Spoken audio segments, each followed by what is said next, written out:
சொல்ற வாத்தியார் மட்டும் இல்லை, அவர் சிலம்ப வாத்தியார், அவர் தெரியும் உங்களுக்கு, வாழ்வீச்சு வாத்தியார். அந்த சமயத்தில் இவங்கெல்லாம் இப்படி தெரிக்க ஓடிட்டாங்களாம் இந்த வண்ணை பாண்டியன் குரூப். அது எழுதுறாரு.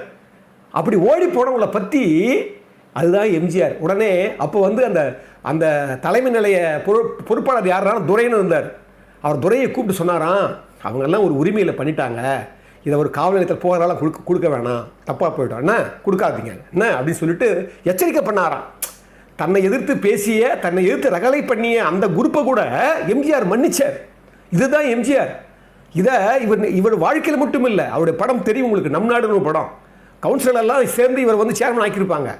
ஊழலுக்கும் லஞ்சத்துக்கும் இவர் துணை போடலன்னு சொல்லி அதே கவுன்சிலர்கள் வந்து என்ன பண்ணுவாங்க, எனக்கு இது வேணும், அது வேணும், மார்க்கெட்டு வேணும், எனக்கு இதெல்லாம் செஞ்சு கொடுக்கணும்னு சொல்லும்போது மறுத்துருவார். இங்கெல்லாம் ஏழைகளுக்காக நம்ம சேவை பண்ணுறதா வந்திருக்குமே தவிர நாம் சம்பாதிக்கிறதுக்கு இல்லைன்னு சொன்ன உடனே அந்த கவுன்சிலர்லாம் அவர் வான் பண்ணிட்டு போயிடுவாங்க, கேவலமாக பேசிட்டு போவாங்க.